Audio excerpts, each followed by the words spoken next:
നമസ്കാരം. ഇനിയുമുണ്ട് ഒരു മാസവും ഒരു 3-4 ദിവസവും. ഈ കാത്തിരിക്കാനുള്ള ക്ഷമ എല്ലാവർക്കും നശിക്കുകയാണ്. എത്ര എത്ര സീറ്റുകൾ കിട്ടുമെന്നാണ് ഓരോ മുന്നണിയും കണക്ക് കൂട്ടിക്കൊണ്ടിരിക്കുന്നത്. ഇവരുടെ ഊഹാപോഹ കണക്കുകളൊക്കെ പുറത്തു വന്നുകൊണ്ടിരിക്കുന്നു. ഈ മുന്നണികൾക്ക് മാത്രമല്ല, വോട്ടർമാരും അത്യധികം ആകാംക്ഷയിലാണ്.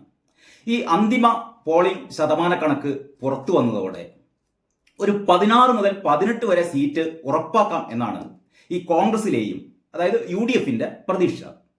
എന്ത് വന്നാലും 16 സീറ്റിൽ കുറയില്ല എന്നാണ് അവർ പറയുന്നത്. ഇപ്പോൾ തിരുവനന്തപുരം, ആറ്റിങ്ങൽ, ആലത്തൂര്, പാലക്കാട്, വടകര ഈ മണ്ഡലങ്ങളിലൊക്കെ കടുത്ത മത്സരം നടന്നു എന്ന് UDF സമ്മതിക്കുന്നുണ്ട്. അതേസമയം ഈ ന്യൂനപക്ഷ വോട്ടും ഈ തൃശ്ശൂർ പൂരം സംബന്ധിച്ചുണ്ടായ ഈ ചില സംഭവ വികാസങ്ങളും അതുമുതൽ ഇപ്പോൾ EDയുടെ അന്വേഷണങ്ങൾ, പിന്നെ ഈ ജയരാജൻ വിവാദം, ഇതൊക്കെ ഈ പോളിംഗിലെ കുറവ്, ഇതൊക്കെ തങ്ങൾക്ക് അനുകൂലമായി എന്നാണ് UDF നേതാക്കന്മാരുടെ ഒരു കണക്കുകൂട്ടൽ. പക്ഷേ ഈ EP ജാവദേക്കർ കൂടിക്കാഴ്ച വലിയ രാഷ്ട്രീയ സ്ഫോടനമായി മാറിയ ആ വോട്ട് ദിനത്തിൽ ഈ മനംമടുത്ത പാർട്ടി പ്രവർത്തകരുടെ വോട്ടുകളാണ് ഈ പോളിംഗ് ബൂത്തിലേക്ക് എത്താത്തത് എന്ന ഒരു നിഗമനവും ഈ കോൺഗ്രസിനുണ്ട്, അതായത് UDFനുണ്ട്. പിന്നെ ന്യൂനപക്ഷ വോട്ടുകളുടെ കേന്ദ്രീകരണമാണ് UDF ക്യാമ്പിന് ആത്മവിശ്വാസം പകരുന്ന ഒരു പ്രധാനപ്പെട്ട ഘടകം. ഈ മുസ്ലിം, ലത്തീൻ ന്യൂനപക്ഷ വിഭാഗങ്ങളും ഈ ദളിത് പിന്നോക്ക വിഭാഗങ്ങളും ഇവരുടെയൊക്കെ വോട്ട് തങ്ങൾക്ക് സമാഹരിക്കാൻ കഴിഞ്ഞിട്ടുണ്ട് എന്ന് തന്നെയാണ് UDFന്റെ വിശ്വാസം. പിന്നെ തൃശ്ശൂർ പൂരവുമായി ബന്ധപ്പെട്ട സംഭവ വികാസങ്ങളും ഈ സർക്കാരിനെതിരെയുള്ള പ്രതിഷേധം, ഇതൊക്കെ ഈ തൃശ്ശൂർ മണ്ഡലത്തിൽ, തൃശ്ശൂരിൽ മാത്രമല്ല ആലത്തൂരും പാലക്കാടും ചാലക്കുടിയിലും വരെ ജനവിധി ഇതിനെയൊക്കെ ആശ്രയിച്ചിരിക്കുമെന്നാണ് അവര് കരുതുന്നത്. പിന്നെ നമുക്കൊക്കെ അറിയാവുന്ന പോലെ ഈ TP വധക്കേസുമായി ബന്ധപ്പെട്ട സംഭവ വികാസങ്ങൾ, ഇത് ചർച്ച ചെയ്യാവുന്നതിൻ്റെ കൂടെയാണ് ഈ പാനൂരിലുണ്ടായ ബോംബ് സ്ഫോടനം. ഇതൊക്കെ വടക്കൻ കേരളത്തിൽ ഈ വോട്ട് വിഹിതത്തിന്റെ അല്ലെങ്കിൽ വോട്ടിങ്ങിന്റെ ഗതി മാറ്റിയിട്ടുണ്ട്. അത് തങ്ങൾക്ക് അനുകൂലമാണ് എന്ന് UDF കരുതുന്നു. ഈ കണ്ണൂർ, വടകര, കോഴിക്കോട് മണ്ഡലങ്ങളിലെല്ലാം തീർച്ചയായും ഈ CPMന്റെ അക്രമ രാഷ്ട്രീയം പ്രതിഫലിക്കുക തന്നെ ചെയ്യും. അതേസമയം ഈ ലോക്സഭാ തെരഞ്ഞെടുപ്പിൽ ഇത്തവണ 12 സീറ്റ് വരെ ജയിക്കാമെന്നാണ് CPMന്റെ സംസ്ഥാന സെക്രട്ടേറിയറ്റ് കഴിഞ്ഞ ദിവസം വിലയിരുത്തിയത്. ഭരണവിരുദ്ധ വികാരം ഉണ്ടെന്ന പ്രചരണം മറികടക്കാനായി എന്നാണ് CPMമാർ കരുതുന്നത്. അങ്ങനെയാണല്ലോ, ഒരു യാഥാർത്ഥ്യങ്ങളെ ഒരിക്കലും അവർ മുഖവിലേക്കെടുക്കാറില്ല, യാഥാർത്ഥ്യങ്ങളെ അംഗീകരിക്കാറില്ല. ഈ കോഴിക്കോട്, തൃശ്ശൂര്, ആലത്തൂര്, പാലക്കാട്, ഇടുക്കി, ചാലക്കുടി, പത്തനംതിട്ട, മാവേലിക്കര, ആറ്റിങ്ങൽ ഈ മണ്ഡലങ്ങളിലൊക്കെ വിജയിക്കാനാവുമെന്നാണ് CPMന്റെ കണക്കുകൂട്ടൽ, അല്ലെങ്കിൽ LDFന്റെ കണക്കുകൂട്ടൽ. ബൂത്ത് തലത്തിലുള്ള ഈ പാർട്ടി കണക്കുകളും ഇതൊക്കെയാണ് പാർട്ടി പരിശോധിച്ചത്. ഈ വടകരയിൽ വോട്ട് കച്ചവടം നടന്നു എന്ന ആശങ്കയും CPM പ്രകടിപ്പിക്കുന്നുണ്ട്. BJP vote Congress purchase ചെയ്തു എന്നാണ് ഇവരുടെ ആശങ്ക, അല്ലെങ്കിൽ ഇവരുടെ ആരോപണം. പക്ഷേ ഈ പ്രതികൂല സാഹചര്യങ്ങളൊക്കെ ശൈലജ ടീച്ചർ മറികടന്നു എന്നും ഇവർ കരുതുന്നു. ഈ KK ശൈലജ ടീച്ചർ വടകരയിൽ വമ്പിച്ച വിജയം നേടുമെന്ന് തന്നെയാണ് CPMന്റെ കണക്കുകൂട്ടൽ. അതവിടെ നിൽക്കട്ടെ. അതേസമയം ഈ രണ്ട് മുന്നണികളും പറയുന്നൊരു കാര്യമുണ്ട്, അതായത് കേരളത്തിൽ BJP എന്തായാലും അക്കൗണ്ട് തുറക്കില്ല എന്ന കാര്യത്തിൽ ഈ രണ്ട് മുന്നണികൾക്കും യാതൊരു സംശയവുമില്ല. പക്ഷേ BJP 2 സീറ്റുകൾ തീർച്ചയായും കേരളത്തിൽ ഉറപ്പിക്കുന്നുണ്ട്. അതൊന്ന് നമുക്ക് എല്ലാവർക്കും അറിയാവുന്ന പോലെ, അതൊന്ന് തിരുവനന്തപുരം, മറ്റൊന്ന് തൃശ്ശൂരുമാണ്. ഈ തൃശ്ശൂരിൽ എല്ലാ ഘടകങ്ങളും സുരേഷ് ഗോപിക്ക് അനുകൂലമാകും എന്ന് തന്നെയാണ് ഇവരുടെ വിശ്വാസം. ഏതാണ്ട് 20,000 വോട്ടുകൾക്ക് സുരേഷ് ഗോപി വിജയിക്കും എന്ന് വരെ BJP ജില്ലാ നേതൃത്വം കണക്ക് കൂട്ടുന്നുണ്ട്. കാരണം വോട്ടർമാർ സുരേഷ് ഗോപിക്കൊപ്പം നിന്നു. കാരണം ഒരുപാട് ആരോപണങ്ങളൊക്കെ എതിർക്കാമ്പുകൾ അഴിച്ചുവിട്ടെങ്കിലും വോട്ടർമാർ സുരേഷ് ഗോപിക്കൊപ്പം തന്നെ ആയിരുന്നു. പിന്നെ ഈ ഈഴവ നായർ വോട്ടുകളിൽ നല്ലൊരു ശതമാനവും സുരേഷ് ഗോപിക്ക് കിട്ടും. പിന്നെ ക്രൈസ്തവ വോട്ടുകളിൽ ഒരു പങ്ക് എന്തായാലും സുരേഷ് ഗോപിക്ക് വരും എന്നും ഇവർ കണക്ക് കൂട്ടുന്നു.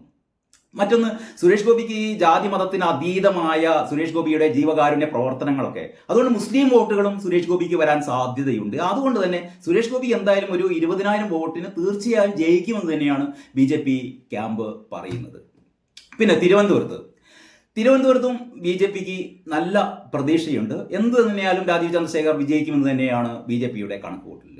ആറ്റിങ്ങലിലെ കാര്യമാണ് പക്ഷെ അവർ തുറന്നു പറയുന്നില്ല. ആറ്റിങ്ങലിൽ വോട്ട് വീതം ഉയരുമെന്ന് ഏതാണ്ട് അവർ ഉറപ്പിക്കുന്നു.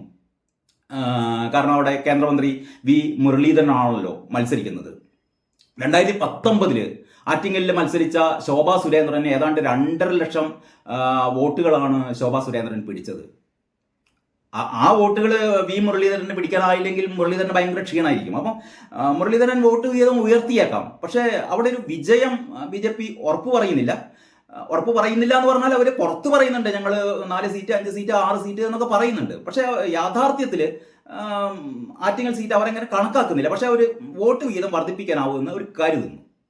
ഇതേപോലെ തന്നെ പാലക്കാടും പത്തനംതിട്ടയും കഴിഞ്ഞ വർഷത്തേക്കാൾ മുന്നേറ്റം ഉണ്ടാകുമെന്ന് തന്നെയാണ് ഇവരുടെ കണക്കൂട്ടൽ. ആലപ്പുഴയും ഇതേപോലെ തന്നെ നല്ല വോട്ടിംഗ് ഒരു ഡിഫറൻസ്, അല്ലെങ്കിൽ കഴിഞ്ഞ പ്രാവശ്യത്തേക്കാൾ വോട്ട് BJPക്ക് ആലപ്പുഴയിൽ കിട്ടുമെന്ന് അവർ പ്രതീക്ഷിക്കുന്നു. ശോഭയുടെ വിജയം അങ്ങനെ അവർ ഉറപ്പിക്കുന്നില്ല.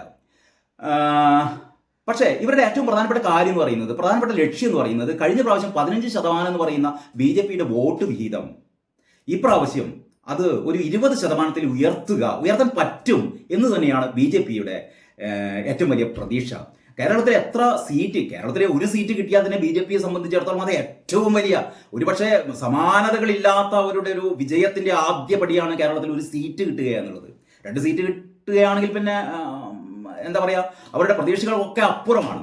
പക്ഷെ ഇതിൻ്റെയൊക്കെ അപ്പുറത്ത് ഇനി സീറ്റുകളൊന്നും കിട്ടിയില്ലെങ്കിൽ തന്നെയും അവരുടെ വോട്ട് വീതം കഴിഞ്ഞ പ്രാവശ്യം 15% നിന്ന് 20% ഉയരുക എന്നുള്ളത്, അതാണ് അവരുടെ ഏറ്റവും പ്രധാനപ്പെട്ട ലക്ഷ്യം എന്ന് പറയുന്നത്. കാരണം BJPയെ സംബന്ധിച്ചിടത്തോളം ആത്യന്തികമായി ഈ പാർലമെന്റ് തെരഞ്ഞെടുപ്പ് അല്ല അവരുടെ മുമ്പിലുള്ളത്. ഇനി കേരളത്തിൽ ഒരു സീറ്റും കിട്ടിയില്ലെങ്കിലും BJPക്ക് ഒരു പ്രശ്നവുമില്ല.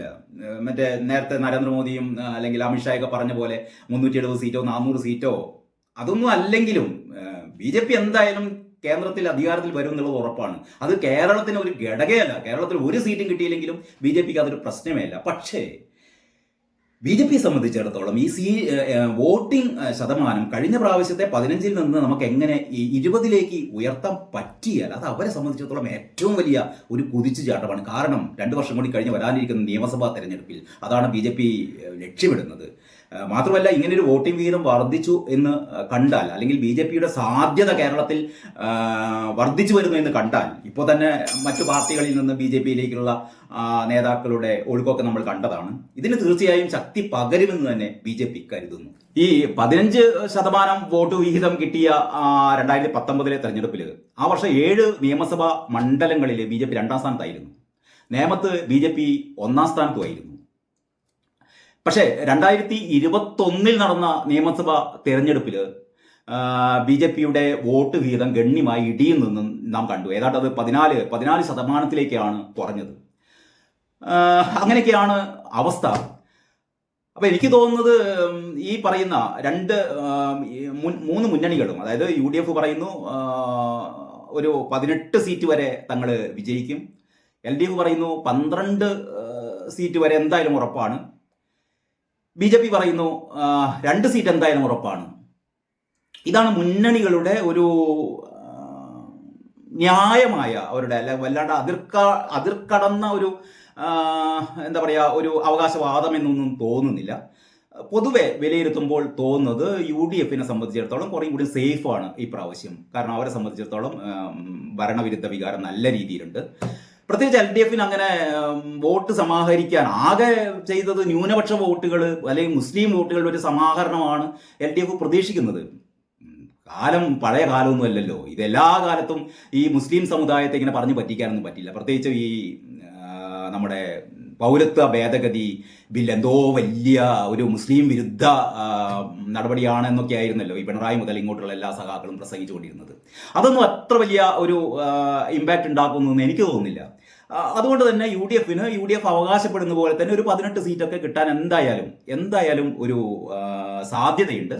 അതേപോലെ തന്നെ BJP തൃശ്ശൂരും തിരുവനന്തപുരവും എന്തായാലും BJPക്ക് ഉറപ്പിക്കാം. കാരണം അതാണ് അതിന്റെ സാധ്യതകൾ. പക്ഷെ അതേ സമയത്ത് തന്നെ ഇവിടെ ഒരു ക്രോസ് വോട്ടിംഗ് നടന്നു കഴിഞ്ഞാൽ സ്ഥിതിഗതികൾ മാറാൻ സാധ്യതയുണ്ട്, പ്രത്യേകിച്ചും തിരുവനന്തപുരത്തും തൃശ്ശൂരൊക്കെ. പക്ഷെ ക്രോസ് വോട്ടിങ്ങിനേക്കാളും അല്ലെങ്കിൽ ക്രോസ് വോട്ടിങ്ങിനെ മറിച്ച് അതിനെ മറികടക്കുന്ന വിധത്തിലുള്ള ഒരു വോട്ടിംഗ് വന്നു കഴിഞ്ഞാൽ അതെന്തായാലും തൃശ്ശൂരിൽ സംഭവിക്കുന്നത് തന്നെയാണ് പ്രതീക്ഷ. കാരണം സ്ത്രീകളും ഈ പുതിയ എന്താ പറയുക പുതിയ വോട്ടർമാർ, യുവാക്കൾ, അതൊക്കെ എന്തായാലും അവർ സുരേഷ് ഗോപിക്ക് ഒപ്പം തന്നെയാണ്. പിന്നെ സാധ്യതയുള്ളത് ഈ നേരത്തെ പറഞ്ഞ പോലെ ആലപ്പുഴയിൽ ശോഭാ സുരേന്ദ്രൻ നടത്തിയ ഒരു വലിയ മുന്നേറ്റം നമുക്ക് കാണാതിരുന്നുകൂടാ. പത്തനംതിട്ടയിൽ അനിൽ ആന്റണിയുടെ കാര്യമുണ്ട്, ആറ്റിങ്ങലിൽ നമ്മുടെ വി മുരളീധരൻ്റെ കാര്യമുണ്ട്, പാലക്കാട് കൃഷ്ണകുമാറുണ്ട്. അപ്പോൾ ഇതൊക്കെ ഒരു വിജയത്തിലേക്ക് പോകുന്ന ഘടകങ്ങളാണ്. പക്ഷെ ഉറപ്പിക്കാൻ പറ്റില്ല എന്ന് മാത്രമേ ഉള്ളൂ. കാരണം ജനവിധിയാണ്, ജനങ്ങളാണ് അവസാനമായി വിധി എഴുതുന്നത്. ഏതായാലും നമുക്ക് ഇനി ഈ 1 മാസവും 3-4 ദിവസവും കൂടി കാത്തിരിക്കാം. അതുവരെ ഇത്തരത്തിലുള്ള കണക്കുകൾ പറഞ്ഞും വാദിച്ചും തർക്കിച്ചും നമുക്ക് മുന്നോട്ട് പോകാം. അതുവരെ എല്ലാവർക്കും നന്ദി, നമസ്കാരം.